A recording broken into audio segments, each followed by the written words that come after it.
Good day guys! Sa video na to ay i-share ko sa inyo kung paano magsimula sa calisthenics. So meron tayong tatlong exercise, push-up, squat, at pull-ups. So ituturo ko sa inyo kung paano mag-push-up, mag-squat, at mag-pull-ups. Then kapag natutuhan natin to, makakapagsimula na rin tayo sa calisthenics. Alright? Sana samahan nyo ako.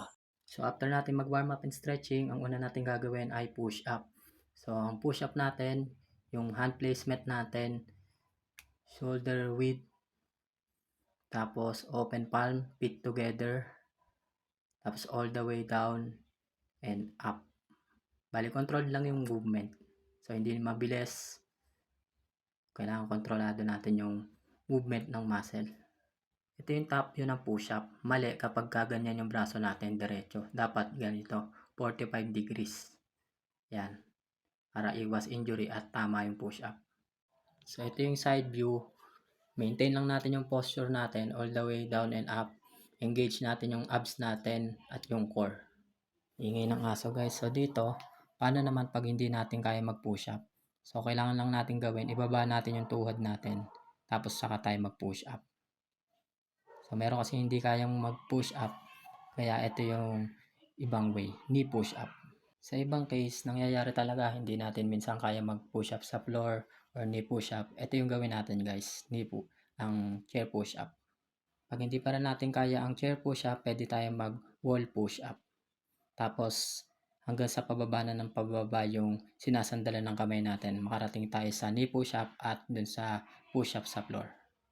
Dito naman tayo sa pull-ups. So ito ang tinatawag na scapula pull-ups. Kailangan nating matutuhan to para ma-activate natin yung likod natin. Mahalaga to pag nag-pull-ups na tayo.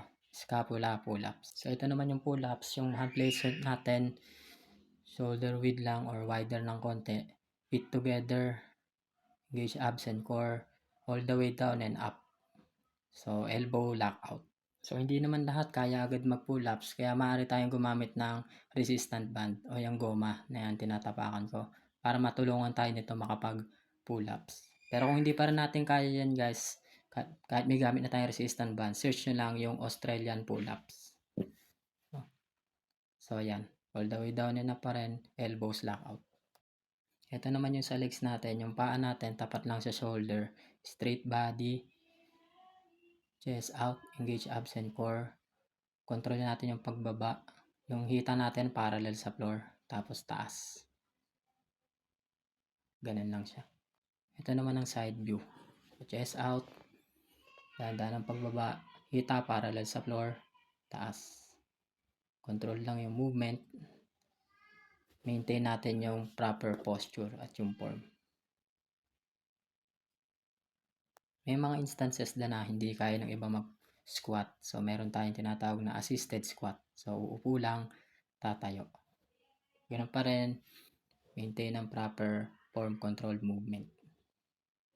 So, baka nagtatanong yung iba sa atin, bakit nga ba yung tatlong yun ang kailangan natin gawin sa pagsisimula ng calisthenics? Balikan guys, yung tatlong yan, may kanya-kanya silang direksyon.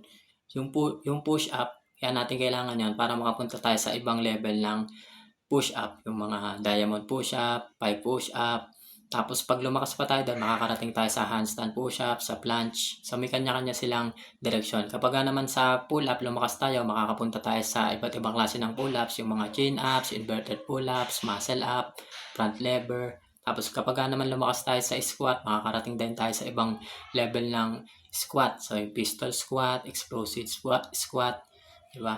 So kaya yung tatlo munang yan, yung basic, ang kailangan nating matutuhan para makapagsimula tayo ng calisthenics. Tapos pwede na rin natin i-add dun sa exercise, hindi ko na rin ipakita sa inyo, yung abs and core workout. So kailangan din natin yon sa calisthenics, lalo na yung core workout. So pwede tayo mag-plank, tapos pwede rin tayo mag-search sa YouTube, ano-ano pa yung mga routine para din sa workout na yun.